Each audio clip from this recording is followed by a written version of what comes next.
शिमला के मलियाड़ा में 150 से ज्यादा घर दरारों से चटक चुके हैं और सबसे डराने वाली बात, एक मकान जो अभी अभी दोबारा बनकर तैयार हुआ था उसमें भी फिर से दरारें आ गई हैं। जो जमीन कभी घर की नींव मानी जाती थी अब वही सैकड़ों परिवारों के लिए खतरे की घंटी बन चुकी है। बरसात आते ही डर और बढ़ जाता है, रातों की नींद नहीं, हर गरज के साथ दिल धड़कता है। लोग कह रहे हैं कि इसकी असली वजह 4 लेन की कटिंग है, लेकिन क्या सच में सिर्फ यही एक कारण है? आज हम जमीनी हकीकत तक जाएंगे और समझेंगे कि आखिर शकराला क्षेत्र में हो क्या रहा है। दोस्तों नमस्कार, आप देख रहे हैं बैठक हिमाचल उत्तराखंड। मैं हूं भावना। आज की रिपोर्ट शिमला के मलियाड़ा पंचायत के शकराला क्षेत्र से है, जहां लगातार हो रहे भू धसाव ने पूरे इलाके को खतरे की जिद में ला खड़ा किया है। शिमला शहर से सटे मलियाड़ा पंचायत का शकराला क्षेत्र इन दिनों एक गंभीर संकट से जूझ रहा है। ये जमीन धीरे धीरे धंसती जा रही है और इसका सीधा असर स्थानीय लोगों के घरों और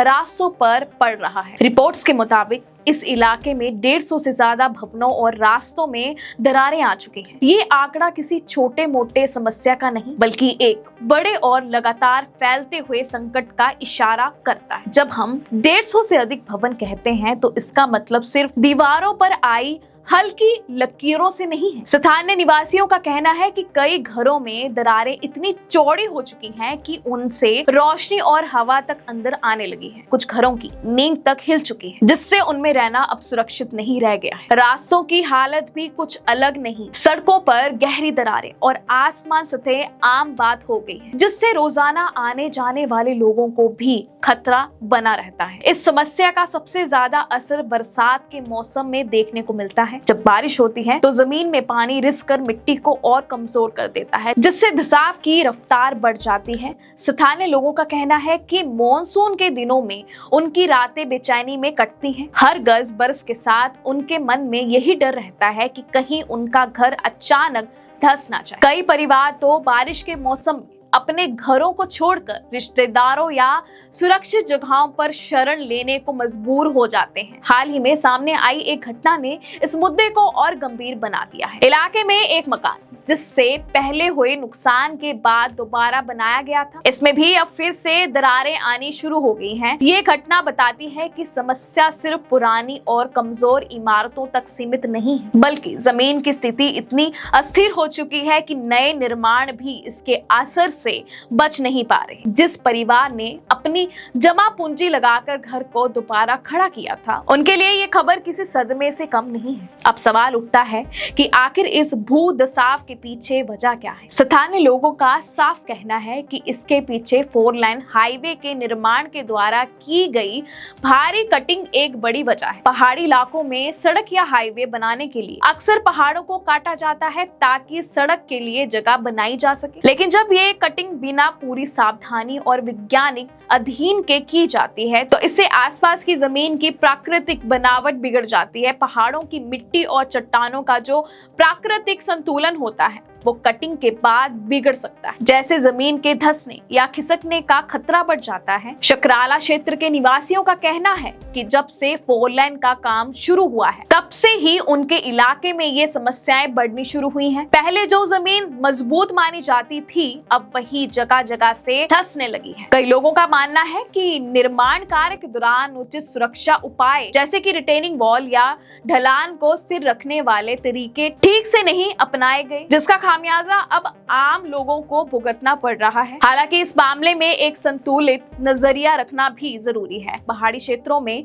भू धसाव या भूस्खलन की समस्याएं कई वजहों से हो सकती हैं, जैसे बारिश का पानी जमीन में रसना, प्राकृतिक भूभर्य बदलाव, पुराने जल स्रोतों का रिसाव या इलाके की मिट्टी की बनावट। कई बार निर्माण कार्य के अलावा भी प्राकृतिक कारण किसी बड़ी वजह से होता है। इसलिए सटीक कारण जानने के लिए भूवैज्ञानिकों और विशेषज्ञों की टीम द्वारा गहन जांच बेहद जरूरी है, ताकि सिर्फ अनुमान के आधार पर नहीं बल्कि ठोस आंकड़ों के आधार पर समाधान निकाला जा सके। इस पूरे संकट के बीच सबसे ज्यादा परेशान वो सैकड़ों परिवार हैं जो अपने ही घरों में डर के सहाय में जी रहे हैं। किसी को अपने बच्चों की सुरक्षा की चिंता है तो किसी को सालों की मेहनत से बनाए बनाए गए घर के टूटने का डर। बुजुर्ग जिन्होंने अपनी पूरी जिंदगी इसी जगह बिताई है, अब अनजान भविष्य को लेकर बेचैन। ये सिर्फ प्रॉपर्टी को हुए नुकसान की बात नहीं, बल्कि लोगों की मानसिक शांति और सुरक्षा की भावना पर भी गहरा असर डाल रही है। स्थानीय निवासियों ने प्रशासन से बार बार गुहार लगाई है कि इस समस्या का जल्द समाधान निकाला जाए। उनकी मांग है कि क्षेत्र में भूविज्ञानिक सर्वे कराया जाए ताकि ये साफ हो सके कि धंसाव कितना गंभीर है और आगे किन इलाकों को खतरा हो सकता है। साथ ही जिन घरों को खतरा है उनके लिए उचित मुआवजे और पुनर्वास की व्यवस्था की मांग भी उठाई जा रही है। कुछ लोगों ने ये भी कहा है कि अगर जमीन वाकई रहने लायक नहीं बची है तो प्रशासन को समय रहते फैसला लेकर परिवारों को सुरक्षित स्थानों पर बसने की दिशा में कदम उठाना चाहिए। 4 लाइन प्रोजेक्ट जैसे बड़े इंफ्रास्ट्रक्चर काम पहाड़ी राज्यों के विकास के लिए जरूरी माने जाते हैं। बेहतर सड़कें, कम समय में यात्रा और आर्थिक तरक्की के मौके। लोग जब ये विकास स्थानीय समुदाय की सुरक्षा को खतरे में डालने लगे तो सवाल उठना लाजमी है कि क्या विकास और सुरक्षा के बीच बेहतर संतुलन बनाया जा सकता है। पहाड़ी राज्यों में निर्माण से पहले भूगर्भीय अध्याय और सुरक्षा मानकों का सख्ती से पालन कितना जरूरी है, ये घटना एक बार फिर इस बहस को हवा देती है। गौर करने वाली बात यह है कि शंकराला अकेला इलाका नहीं है जहां ऐसी समस्याएं सामने आई हैं। हिमाचल प्रदेश में जहां जहां 4 लाइन और बड़ी सड़क परियोजनाओं का काम चला है, वहां आसपास के कई गांवों से भू धसाव और भूस्खलन की शिकायतें लगातार सामने आती रही हैं। पहाड़ी इलाकों की भौगोलिक बनावट पहले से ही संवेदनशील मानी जाती है और जब बड़े पैमाने पर पहाड़ों की कटिंग की जाती है तो असर सिर्फ उस जगह तक सीमित नहीं रहता, बल्कि आसपास के पूरे क्षेत्र की मिट्टी और चट्टानों की स्थिरता पर पड़ता है। विशेषज्ञों का मानना है कि पहाड़ी राज्यों में विकास की योजनाएं बनते समय स्थानीय भूगोल, मिट्टी की जांच और दीर्घकालीन असर को ध्यान में रखना उतना ही जरूरी है जितना समय पर प्रोजेक्ट को पूरा करना। लेकिन अक्सर देखा गया है कि तेज रफ्तार से चल रहे निर्माण कार्यों में सुरक्षा से जुड़े पहलुओं को पीछे छोड़ दिया जाता है, जिसका खामियाजा वहां बरसों से बसे स्थानीय परिवारों को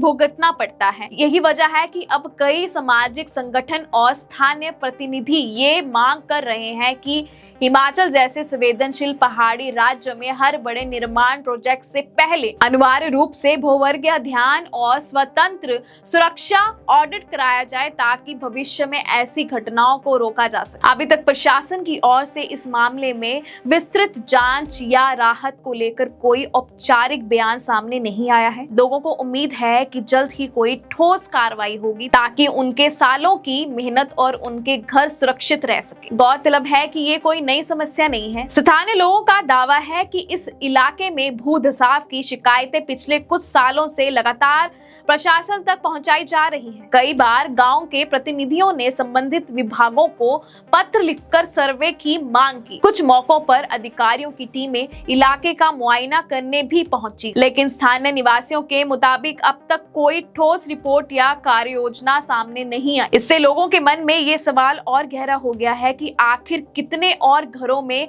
दरारें आने के बाद, ये कितनी और रातें डर में गुजारने के बाद इस समस्या को गंभीरता से लिया जाए। कुछ निवासियों ने ये भी कहा कि उन्हें प्रशासन से सिर्फ आश्वासन मिलता रहे, जमीनी स्तर पर कोई ठोस कदम अब तक नहीं उठाया गया।